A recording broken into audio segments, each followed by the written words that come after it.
Hey, that's one side off.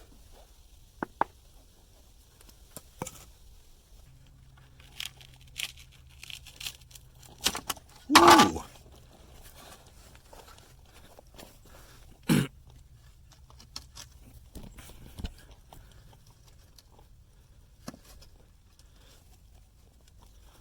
It's embedded in there quite nicely.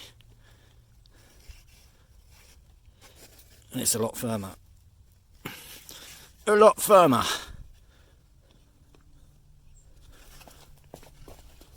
So let's compare it to the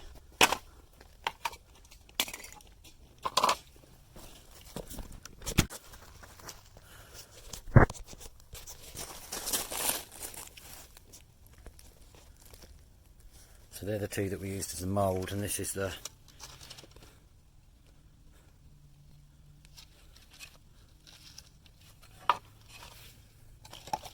so yeah, quite happy with that.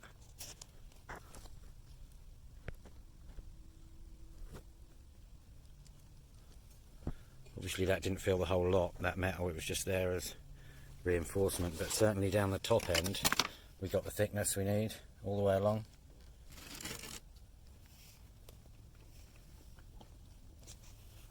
So yeah, I definitely think this this method can work. It's not as good as one of the methods that somebody had suggested, which is obviously a lot more complicated, because this is just a simple method of doing it. That's the surface of the tape, which you can see is a bit battered around the edges where I had to poke it in. Next time, in fact I might make another one today, I will definitely spend more time trimming the sides up to make them cleaner, if that makes sense. So yeah, that's that. I'm going to make another one, and what I'll do is I'm just going to use 10 layers of fiberglass, I think. But I should really put some kind of a spine up the middle, even if it's made out of this stuff and it's thick, but that definitely adds strength to it. So yeah, that one would fly for sure. I mean, very similar in weight. I'd say that one probably 100 grams heavier, but that ain't bad. So that's how that method turned out, and I'm going to make a couple more until I've got perfect at doing it. That's the plan. Peace. Just wanted to show you how they look from the end. That one's, the fiberglass one is definitely a bit chunkier, but it does follow the contour pretty well. That's the blade from the side, the fat end. And this you can see there was, so yeah. It does still have a bit of bend longitudinally, but this is the first one I tried making, and I did use, you know, I always like to use leftovers. You know, it's part of the thing, is using free stuff and stuff you've already got. There will obviously be a difference in the strength there, because I'll put a lot down here and then a little strip there, and then I think that's 3 layers thick. So I'm just going to give them a bit of a sand and a trim up, and then we'll see how they come out. I can't make any more for the next couple of days because I run out of this stuff. I don't know what it is. I don't know whether it's because this is really old, or because it's not warm and it's wet. You can see the ratios it recommends, and it does say to use an MEKP somewhere. There you go. Shake well before you activate MEKP, which is that stuff. So I've not got a lot of resin left. Say there's 500 grams in there, so unfortunately I'm going to have to buy some more resin. I might put up my PayPal address actually. If anyone wants to send me any money for resin, that would be epic. I've got lots of fiberglass. I've got an absolutely huge roll in the shed. It's very thick stuff. You can see it's quite confusing, because it's almost like there's 2 or 3 layers, but maybe it's just because it's so thick. But yeah, that stuff's years old, so it doesn't seem like it goes off in any way, which might sound like a bit of a weird thing to say, but you know me. So yeah, just give this a quick clean up and see how she turns out, eh?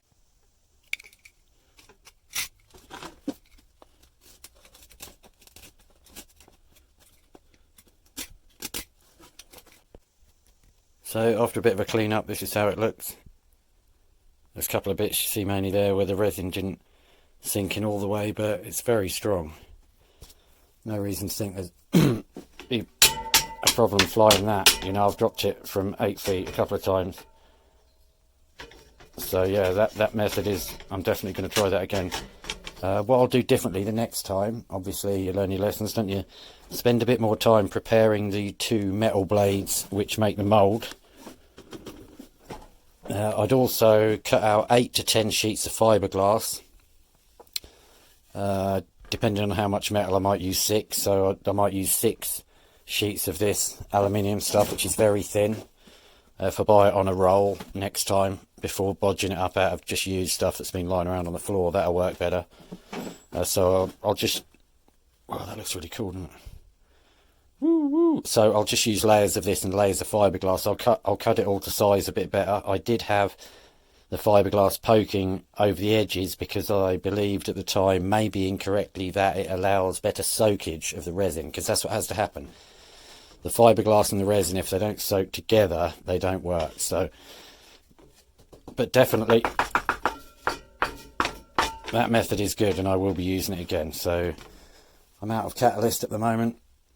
I don't know if I've got any spare money. If anyone wants to send me any money to buy some resin, that would be epic. I'm going to make some more blades, and I'm going to use these blades on my next project, which I'm about to tell you about. So yeah, I'm going to get some resin.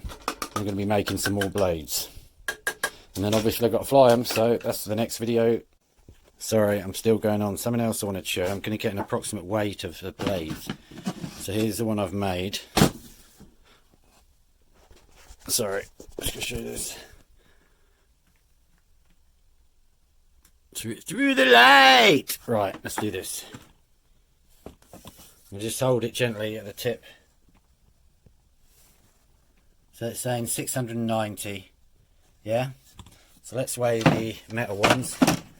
And bear in mind they have got tape on. I can get rid of this tape if I need to. It would be a mission of a job, but...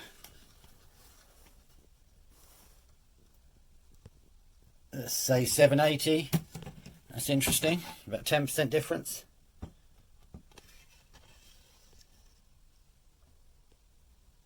That one around the same. So the 2 metal ones are 780. I wasn't trying to get them the same weight. It's all an experiment. And that's 690. So 90 grams different. That's not bad for just an experiment where I wasn't even trying to match the weight. So yeah, I call that a success in a way. So that's the last bit of that until I get some more resin, and which will only be a couple of days. Alright, so peace out.